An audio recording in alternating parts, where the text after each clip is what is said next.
بسم اللہ الرحمن الرحیم نحمده ونصلی علی رسولہ الکریم اما بعد۔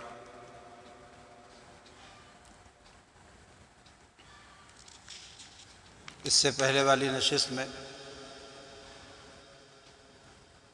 سن 5 ہجری تک کے واقعات کا تذکرہ ہوا تھا۔ غزوہ احزاب اور واقعہ خندق سنایا جا چکا ہے۔ اب اس کے بعد سن 6 ہجری میں یعنی نبی کریم صلی اللہ علیہ وسلم جب مدینہ تشریف لائے اور اس کے بعد 5 سال گزر گئے، 6 سال میں آپ نے مکہ معظمہ کا ارادہ فرمایا شروع ذی قعدہ میں، اور عمرے کا احرام باندھا۔ صحابہ کی بھی ایک بڑی جماعت جس کی تعداد 1400-1500 بیان کی جاتی ہے، آپ کے ساتھ ہوئی۔ مکہ معظمہ سے ایک منزل کے فاصلے پر ایک کنواں ہے، اسی کے نام سے گاؤں کا نام بھی حدیبیہ مشہور ہے۔ آپ نے وہاں پہنچ کر قیام فرمایا۔ ایک کنواں بالکل خشک تھا، نبی کریم صلی اللہ علیہ وسلم کے اعجاز سے اس کنویں میں اتنا پانی آ گیا کہ سب سیراب ہو گئے۔ یہاں پہنچ کر آپ نے حضرت عثمان کو مکہ بھیجا کہ قریش کو اطلاع کر دیں کہ حضرت صلی اللہ علیہ وسلم اس وقت محض بیت اللہ کی زیارت اور عمرے کے لیے تشریف لاتے ہیں اور کوئی سیاسی غرض نہیں ہے۔ حضرت عثمان مکہ پہنچے تو کفار نے ان کو روک لیا۔ ادھر یہ خبر مشہور ہو گئی کہ کفار نے حضرت عثمان کو قتل کر دیا۔ نبی کریم صلی اللہ علیہ وسلم کو یہ خبر پہنچی تو آپ نے ایک ببول کے درخت کے نیچے بیٹھ کر صحابہ سے جہاد پر بیعت لی، جس کا ذکر قرآن مجید میں ہے اور جس کو بیعت رضوان کہا جاتا ہے۔ بعد میں معلوم ہوا کہ یہ خبر غلط تھی، بلکہ قریش نے سہیل بن عمرو کو صلح کی شرائط طے کرنے کے لیے بھیجا۔ حسب ذیل شرائط طے ہو کر عہد نامہ لکھا گیا اور 10 سال کے لیے آپس میں صلح ہو گئی۔ شرطیں یہ تھیں کہ مسلمان اس وقت واپس جائیں، آئندہ سال صرف 3 دن قیام کر کے چلے جائیں، ہتھیار لگا کر کے نہ آئیں، تلوار ساتھ ہو تو میان میں رہے، اور مکے سے کسی مسلمان کو اپنے ساتھ نہ لے جائیں، اور اگر کوئی مسلمان مکے میں رہنا چاہے تو اسے منع نہ کریں۔ اگر کوئی شخص مکے سے مدینے چلا جائے تو آپ واپس کر دیں، اور اگر مدینے سے کوئی آ جائے تو کفار اسے واپس نہ کریں۔ یعنی ساری کی ساری باتیں کفار نے اپنی طرف کر لی تھی۔ یہ تمام شرطیں اگرچہ مسلمانوں کے خلاف تھی اور صلح بظاہر مغلوبانہ صلح تھی، ایسا لگ رہا تھا کہ مسلمان دب کر کے صلح کر رہے ہیں، لیکن اللہ تعالیٰ نے اس صلح کا نام فتح رکھا، اور اسی سفر میں سورہ فتح نازل ہوئی۔ صحابہ کو اس طرح دب کر صلح کرنا بہت ناگوار تھا۔ حضرت عمر نے باصرار آپ کی خدمت میں عرض بھی کیا، لیکن آپ نے فرمایا کہ مجھے خدا کا یہی حکم ہے اور اسی میں ہمارے مستقبل کی تمام فلاح مضمر ہے۔ چنانچہ بعد کے واقعات نے اس معاملے کو حل کر دیا، کیونکہ اس صلح کی بدولت اطمینان کے ساتھ مکے اور مدینے کے درمیان آمد و رفت شروع ہو گئی۔ کفار آپ کی خدمت میں اور مسلمانوں کے پاس آنے جانے لگے۔ ادھر اسلامی اخلاق کی مقناطیسی کشش نے ان کو کھینچنا شروع کیا۔ مورخین کا بیان ہے کہ اس عرصے میں اس قدر کثرت سے لوگ اسلام میں داخل ہوئے کہ اتنے کبھی نہیں ہوئے تھے، اور در حقیقت یہ صلح فتح مکہ کا پیش خیمہ تھی۔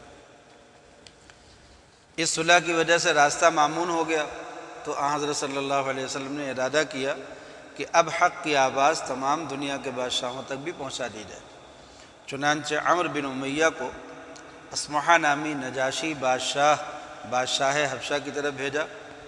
اس نے حضرت صلی اللہ علیہ وسلم کے نامہ مبارک کو دونوں آنکھوں پر رکھا اور تخت سے اتر کر نیچے زمین پر بیٹھ گیا اور خوشدلی سے اسلام قبول کر لیا، اور خود حضرت صلی اللہ علیہ وسلم کے زمانے مبارک میں انتقال فرما گیا۔ دحیہ قلبی کو ہرقل نامی بادشاہ روم کے پاس بھیجا۔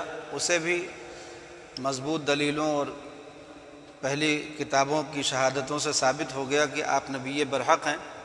چنانچہ فوراً اسلام لانے کا ارادہ بھی کر لیا، مگر اس پر اس کی تمام رعایا برہم ہو گئی، اور اس کو یہ خطرہ ہو گیا کہ اگر میں مسلمان ہو گیا تو یہ لوگ مجھے سلطنت سے معزول کر دیں گے، اس لیے اسلام لانے سے رک گیا۔ حضرت عبداللہ ابن حذافہ کو کسریٰ خسرو پرویز کچ کلاه ایران کی طرف روانہ فرمایا۔ اس بدبخت نے نامہ مبارک کے ساتھ گستاخی کی اور چاک کر کے پارا پارا کر دیا۔ جب حضرت صلی اللہ علیہ وسلم کو اس کی اطلاع ہوئی تو آپ نے فرمایا کہ اللہ تعالیٰ اس کی سلطنت کو اسی طرح پارا پارا کرے جس طرح اس نے ہمارے خط کو کیا۔ سید الرسول صلی اللہ علیہ وسلم کی دعا کیسے خالی جاتی؟ تھوڑے ہی عرصے کے بعد خسرو پرویز خود اپنے بیٹے شیروہ کے ہاتھ سے نہایت بے دردی کے ساتھ مارا گیا۔ اسی طرح حاتب بن بلتعہ کو سلطان مصر و اسکندریہ کی طرف بھیجا۔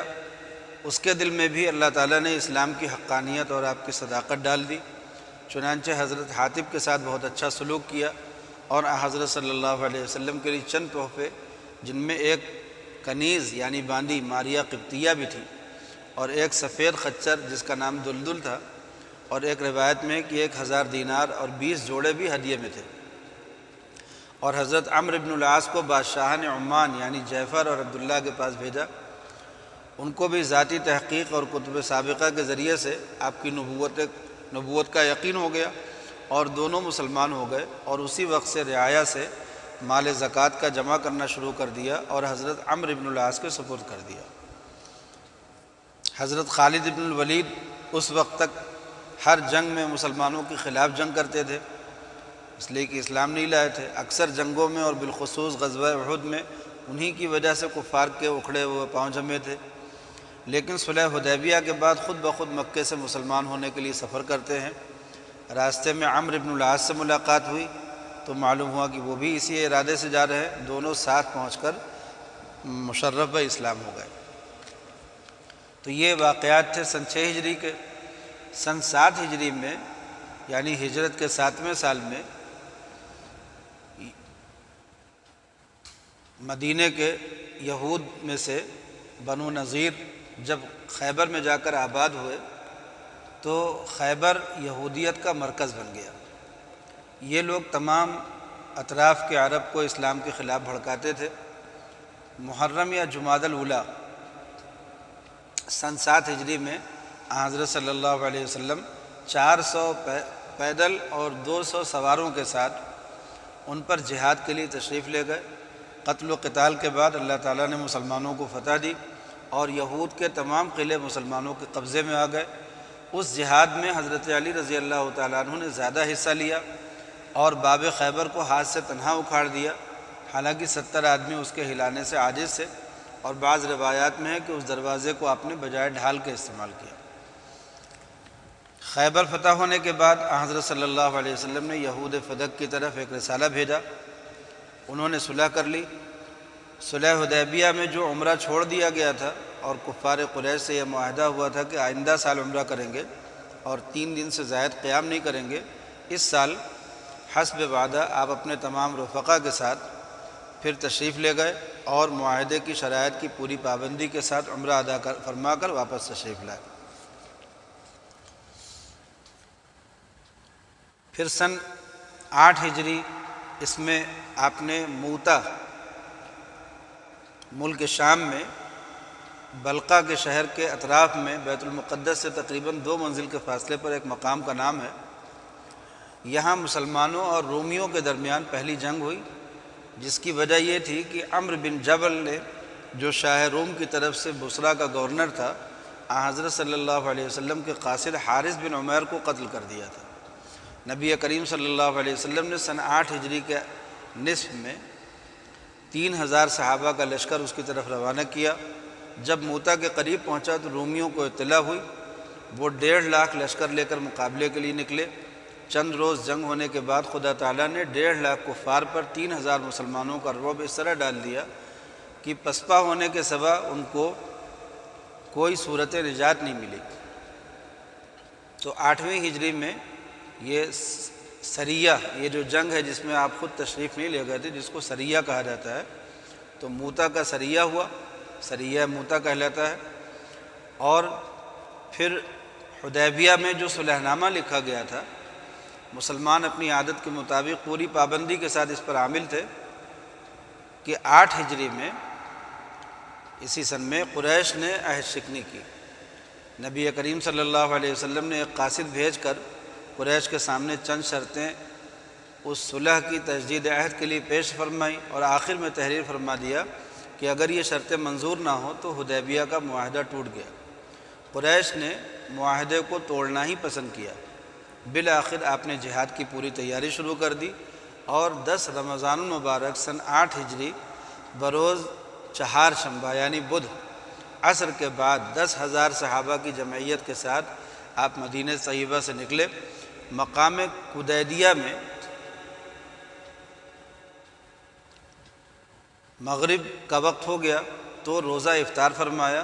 مکہ معظمہ پہنچ کر حضرت خالد بن الولید کو لشکر کے ایک حصے کے ساتھ روانہ کیا کہ اوپر کی جانب سے مکے میں داخل ہو، اور ان سے فرما دیا کہ جو شخص تم سے مقابلہ نہ کرے، مقاتلہ نہ کرے، قتال نہ کرے، تم بھی اس سے قتال نہ کرنا۔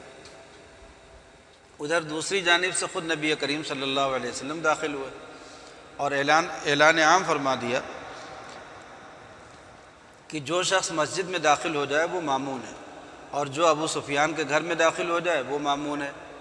یہاں آپ نے چونکہ ابو سفیان ان کے سردار تھے تو آپ نے سردار کا اکرام کیا، اور جو اپنے گھر کا دروازہ بند کر دے وہ مامون ہے۔ البتہ صرف 11 مرد اور 4 عورتوں کا خون معاف نہیں فرمایا، جن کا وجود خود ہر قسم کے فتنوں کا مجسمہ تھا، مگر یہ سب منتشر ہو گئے، اور پھر ان میں سے اکثر آدمی فتح مکہ کے بعد مدینہ طیبہ پہنچ کر مسلمان ہو گئے۔ 20 رمضان المبارک یوم جمعہ کو نبی کریم صلی اللہ علیہ وسلم نے طواف کیا۔ اس وقت تک کعبہ کے گرد 360 بت رکھے ہوئے تھے۔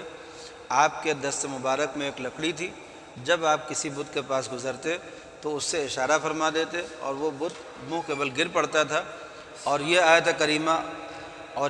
کریمہ زبان مبارک پر تھی: جاء الحق وزہق الباطل ان الباطل کان زہوقا۔ طواف سے فارغ ہو کر آپ نے کعبہ کی کنجی عثمان بن طلحہ شیبی جو کعبہ کے دربان تھے ان سے لے لی اور اندر تشریف لے گئے۔ وہاں سے باہر تشریف لانے کے بعد مقام ابراہیم پر نماز پڑھی۔ نماز سے فارغ ہونے کے بعد آپ مسجد میں تشریف رکھتے تھے۔ لوگ اس کے منتظر تھے کہ آج قریش کے حق میں آپ کا کیا حکم صادر ہوتا ہے، لیکن رحمت عالم نے قریش کو خطاب کر کے فرمایا کہ تم ہر طرح آزاد و مامون ہو۔ پھر کعبہ کی کنجی بھی انہی کو واپس دے دی۔ ابو سفیان جو اب تک نبی کریم صلی اللہ علیہ وسلم کے خلاف قریش کے سب سے بڑے علمبردار تھے، اور تقریباً قریش کے تمام معرکوں میں ان کی فوج کے افسر بھی یہی ہوتے تھے، فتح مکہ سے پہلے اسلامی لشکر کی خبر لینے کے لیے مکے سے باہر نکلے تھے۔ صحابہ نے گرفتار کر لیا تھا، لیکن جب گرفتار ہو کر رحمت للعالمین کے دربار میں حاضر کیے جاتے ہیں تو وہاں سے معافی کا حکم ہو جاتا ہے، اور اسی کا اثر یہ ہے، اسی بات کا یہ اثر ہوا کہ حضرت ابو سفیان فوراً اسلام کے حلقہ بگوش بن جاتے ہیں، اور اب ہم ان کو حضرت ابو سفیان رضی اللہ تعالی عنہ کہتے ہیں۔ فتح مکہ کے دن ایک شخص ہانپتا کانپتا حضرت صلی اللہ علیہ وسلم کی خدمت میں حاضر ہوا۔ سراپا رحمت صلی اللہ علیہ وسلم نے ارشاد فرمایا کہ ٹھہرو، مطمئن رہو، میں کوئی بادشاہ نہیں ہوں بلکہ ایک معمولی عورت کا بیٹا ہوں۔ تاکہ یہ جملہ آپ نے اس لیے فرمایا تاکہ اس کے دل سے رعب نکل جائے، ڈر نکل جائے۔ فتح مکہ کے بعد آپ 15 روز مکہ مکرمہ میں مقیم رہے۔ اس وقت انصار کو یہ خیال ہو کر رنج تھا کہ اب نبی کریم صلی اللہ علیہ وسلم یہیں اقامت فرمائیں گے اور ہم آپ سے دور ہو جائیں گے، مگر جب آپ کو ان کے اس خیال کی اطلاع ہوئی تو فرمایا نہیں، بلکہ موت و حیات ہماری تمہاری ساتھ ساتھ ہے۔ پھر حضرت عتاب بن اسید کو مکہ کا امیر مقرر فرما کر خود مدینہ طیبہ کی طرف واپس ہوئے۔ فتح مکہ کے بعد عام طور سے عرب اسلام کا حلقہ بگوش ہو گیا، زیادہ تر لوگ اسلام میں داخل ہو گئے، فوج در فوج اسلام میں آنے لگے، اور اب عرب میں باقی لوگوں کی بھی ہمت نہیں رہی کہ وہ اسلام کے مقابلے میں کھڑے ہوں۔ البتہ 2 قبیلے حوازن اور ثقیف غیرت کی وجہ سے جنگ کے لیے آمادہ ہو کر مکہ معظمہ کی طرف مسلمانوں کے قتال کے لیے بڑھے۔ رسول اللہ صلی اللہ علیہ وسلم کو خبر ملی تو آپ نے 12,000 کا لشکر مقابلے کے لیے جمع کیا، جن میں 10,000 تو وہ مہاجرین اور انصار تھے جو مدینہ سے ساتھ آئے تھے، اور 2,000 نو مسلم تھے جو فتح مکہ میں مسلمان ہوئے تھے۔ اور یہ جو 12,000 کا لشکر ہے یہ اب تک کی مسلمانوں کی سب سے بڑی تعداد تھی کسی بھی جنگ میں۔ 6 شوال سن 8 ہجری کو یہ اللہ کا لشکر روانہ ہوا، اور جب وادی حنین میں پہنچا تو دشمن پہاڑ کی گھاٹیوں میں چھپے ہوئے تھے، فوراً مسلمانوں پر ٹوٹ پڑے۔ چونکہ ابھی تک صفوں کی ترتیب بھی نہیں ہوئی تھی، اس لیے اسلامی لشکر کا اگلا حصہ پسپا ہونے لگا۔ اس پسپائی کا ظاہری سبب تو یہی ہوا، یہی بے ترتیبی تھی، لیکن ایک حقیقی سبب وہ بھی ہے جس کی طرف قرآن عزیز نے اشارہ کیا ہے، یعنی مسلمان اس وقت خلاف عادت اپنی کثرت اور اپنے ساز و سامان کو دیکھ کر خوش ہو رہے تھے، اور بعض صحابہ کی یہاں تک کہ صدیق اکبر کی زبان پر بھی یہ کلمات آ گئے تھے کہ آج تو ہم ہار نہیں سکتے۔ اس لیے مالک بے نیاز نے ان کو تنبیہ کرنے کے لیے یہ صورت ظاہر فرمائی، تاکہ مسلمان سمجھ لیں کہ ہماری فتح و شکست ہمارے ہاتھوں اور تیروں اور تلواروں کا کھیل نہیں۔ بدر میں بے سر و سامانی کے ساتھ فتح مبین، اور حنین میں اس قدر ساز و سامان کے باوجود شکست کا یہی راز تھا۔ حضرت صلی اللہ علیہ وسلم اس وقت 2 زرہ پہنے ہوئے تھے، ایک سفید خچر پر سوار تھے جس کو دلدل کہا جاتا تھا۔ قبائل کو پسپا ہوتے دیکھ کر آپ کے ارشاد سے حضرت عباس نے ایک دلیرانہ آواز دی، جس سے لوگوں کے اکھڑے ہوئے پاؤں پھر جم گئے اور طرفین سے قتل و قتال شروع ہو گیا۔ ادھر آپ نے زمین سے ایک مٹھی مٹی اٹھا کر غنیم کی یعنی لشکر کی طرف پھینکی، جس کو قدرت خداوندی نے مخالف لشکر کے ہر سپاہی کی آنکھوں میں اس طرح پہنچا دیا کہ کوئی ایک آنکھ اس سے نہ بچ سکی۔ آخر دشمن مرعوب و مغلوب ہو کر بھاگے۔ مسلمانوں میں سے صرف 4 آدمی اور کفار کے 70 آدمی مارے گئے۔ مسلمانوں نے جوش انتقام میں بچوں اور عورتوں کی طرف بھی ہاتھ بڑھا دیا، تو آپ صلی اللہ علیہ وسلم نے اس سے منع فرما دیا۔ اس کے بعد حضرت صلی اللہ علیہ وسلم طائف کی طرف متوجہ ہوئے، جہاں بنی ثقیف و حوازن کا مرکز تھا۔ تقریباً 18 روز تک اس کا محاصرہ کیا، لیکن فتح نہیں ہوئی۔ جب آپ وہاں سے تشریف لائے تو ابھی راستے ہی میں تھے کہ مقام جعرانہ میں طائف سے قبیلہ حوازن کے وفد آپ کی خدمت میں پہنچے اور درخواست کی کہ حنین کے موقع پر جو ان کے لوگ مسلمانوں کے ہاتھ قید ہوئے تھے ان کو واپس کر دیں۔ نبی کریم صلی اللہ علیہ وسلم نے منظور فرما کر ان کے قیدی واپس فرما دیے۔ جب آپ طائف سے مدینہ میں مقیم ہو گئے تو اہل طائف کا ایک وفد حاضر خدمت ہو کر اور خود درخواست کر کے اسلام میں داخل ہو گیا۔ اس کے بعد نبی کریم صلی اللہ علیہ وسلم نے جعرانہ ہی سے عمرے کا ارادہ فرمایا اور احرام باندھ کر مکہ معظمہ تشریف لے گئے، اور عمرے کی ادائیگی کے بعد پھر مدینہ طیبہ کو واپسی ہوئی۔ 6 ذی القعدہ سن 8 ہجری کو مدینہ میں داخل ہوئے، اور یہ آپ کا دوسرا عمرہ تھا۔ سن 9 ہجری طائف سے واپسی کے بعد 9 ہجری میں 6 مہینے تک مدینہ میں مقیم رہے۔ پھر آپ کو اطلاع ملی کہ غزوہ موتا کے شکست خوردہ رومیوں نے مسلمانوں سے جنگ کرنے کے لیے مقام تبوک میں، جو مدینہ سے 14 منزل کے فاصلے پر ہے اور ایک منزل 16 میل کی ہوتی ہے، بہت کچھ تیاریاں کر رکھی ہیں۔ رسول اللہ صلی اللہ علیہ وسلم نے بھی جہاد کی تیاری شروع کی، لیکن اس وقت مسلمان قحط سالی کی وجہ سے نہایت تنگ دستی اور افلاس کی حالت میں تھے، اور اس پر مزید یہ کہ گرمی سخت پڑ رہی تھی، لیکن جانصاروں کی جماعت تھی کہ اس کے باوجود بھی جہاد کی تیاریاں شروع ہو گئی۔ چندہ کیا گیا تو حضرت صدیق اکبر نے اپنے گھر کا سارا سامان لا کر رکھ دیا۔ حضرت عثمان غنی نے ایک عظیم الشان امداد سامان جنگ وغیرہ سے پیش کی، جو 900 اونٹ اور 100 گھوڑوں پر مشتمل تھی۔ جمعرات کے روز ماہ رجب میں 30,000 صحابہ کی جمعیت لے کر حضرت صلی اللہ علیہ وسلم تبوک کی طرف تشریف لے گئے۔ راستے میں ابو ذر غفاری کو دیکھا کہ سب سے الگ الگ چل رہے ہیں، تو فرمایا کہ یہ تو دنیا سے الگ چلیں گے اور الگ ہی زندگی گزاریں گے اور الگ ہی مریں گے۔ چنانچہ ٹھیک ایسا ہی ہوا۔ اسی غزوے میں حضرت صلی اللہ علیہ وسلم کی اونٹنی گم ہو گئی، اور آپ کو بذریعہ وحی بتلایا گیا کہ اس کی مہار ایک درخت میں فلاں جگہ الجھ گئی ہے۔ وہاں جا کر دیکھا تو یہی صورت سامنے آئی۔ جب پہنچے تو اس جگہ کوئی نہیں تھا۔ ہرقل بادشاہ حمص چلا گیا تھا۔ آپ نے حضرت خالد کو بھیجا اور پیشنگوئی کے طور پر فرمایا کہ تم رات کے وقت اس سے ملو گے جب کہ وہ شکار کر رہا ہوگا۔ خالد پہنچے تو ٹھیک یہی واقعہ پیش آیا اور اس کو گرفتار کر لائے۔ الغرض آپ 15-20 روز تقریباً وہیں مقیم رہے، لیکن کوئی مقابلے پر نہیں آیا تو واپسی کا ارادہ ہوا، اور یہ حضرت صلی اللہ علیہ وسلم کا آخری غزوہ تھا۔ رمضان المبارک سن 9 ہجری میں آپ واپس مدینہ طیبہ پہنچے۔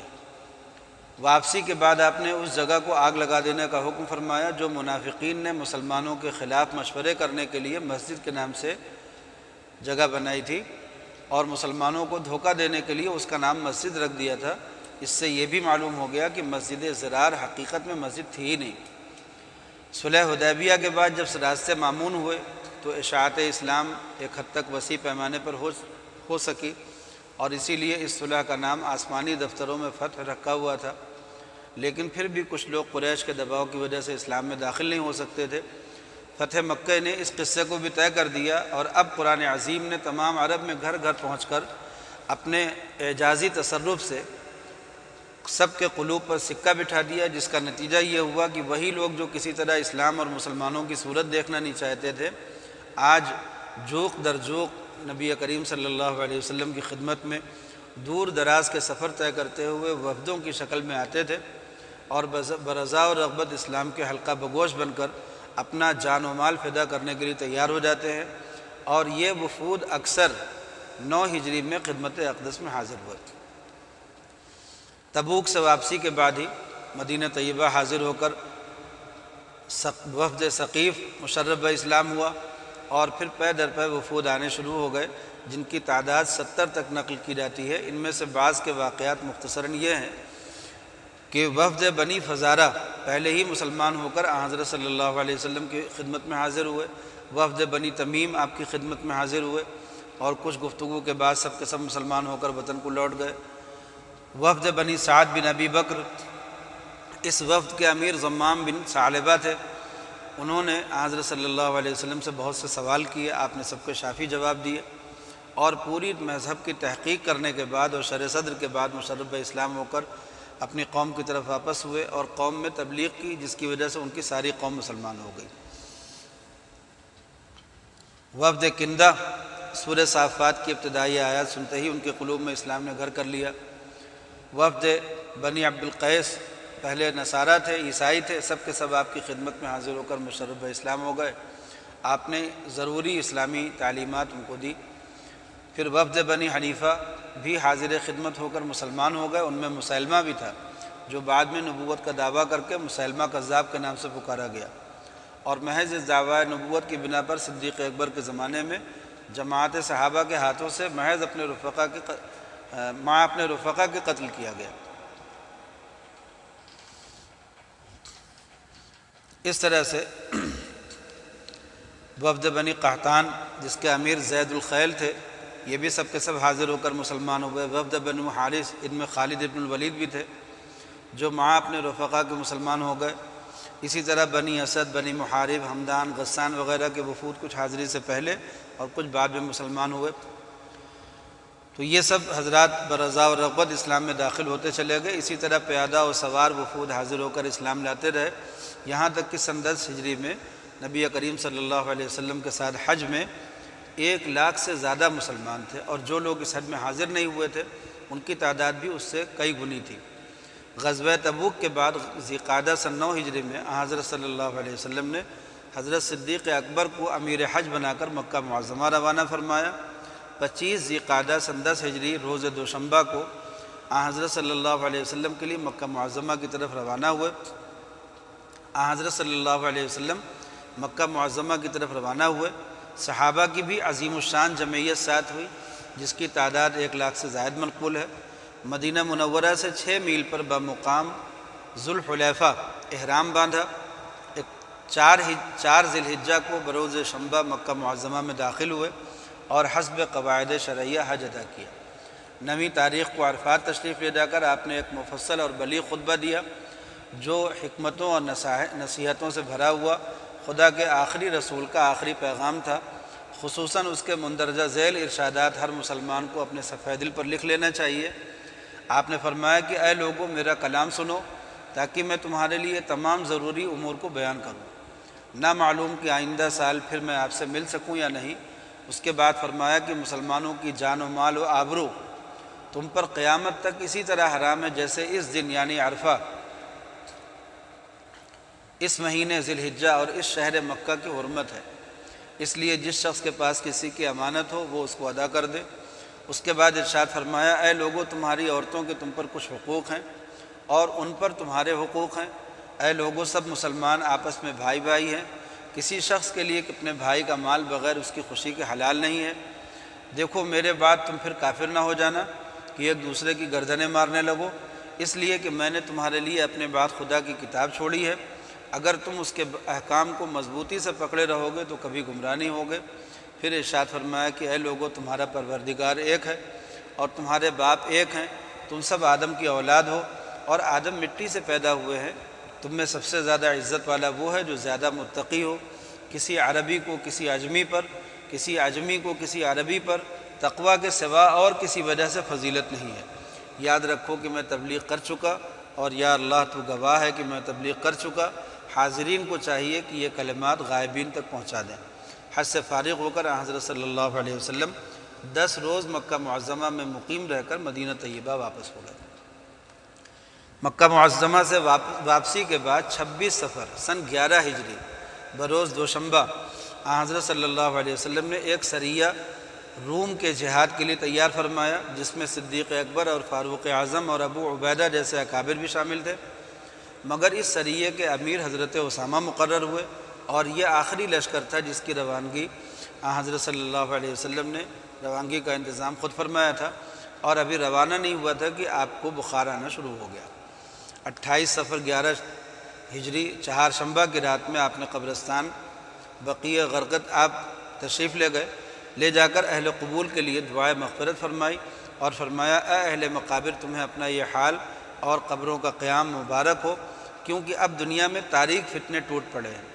وہاں سے تشریف لائے تو سر میں درد تھا اور پھر بخار ہو گیا، اور یہ بخار صحیح روایت کے موافق 13 روز تک مسلسل رہا اور اسی میں وفات ہو گئی۔ اس عرصے میں آپ اپنے دستور کے مطابق ہر بیوی ہر روز ازواج مطہرات کے حجروں میں منتقل ہوتے رہے۔ جب آپ کا مرض طویل اور سخت ہو گیا تو ازواج مطہرات سے اجازت لی کہ ایام مرض میں صدیقہ عائشہ کے گھر میں رہیں، سب نے اجازت دے دی۔ رفتہ رفتہ مرض بڑھ گیا کہ آپ مسجد بھی تشریف نہیں لا سکے، تو ارشاد فرمایا کہ صدیق اکبر سے کہو کہ نماز پڑھائیں۔ حضرت صدیق اکبر نے تقریباً 17 نمازیں پڑھائیں۔ پھر ایک روز اتفاقاً صدیق اکبر اور حضرت عباس انصار کی ایک مجلس پر گزرے تو وہ سب رو رہے تھے۔ سبب پوچھا تو کہا کہ حضرت صلی اللہ علیہ وسلم کی مجلس کو یاد کر کے رو رہے۔ آپ نے یہ خبر سن کر حضرت عباس نے یہ خبر سن کر آپ کو بھی خبر پہنچا دی۔ آپ نے یہ سن کر حضرت علی اور حضرت فضل کے کندھوں پر ٹیک لگائے ہوئے باہر تشریف لائے، اور حضرت عباس آگے آگے تھے۔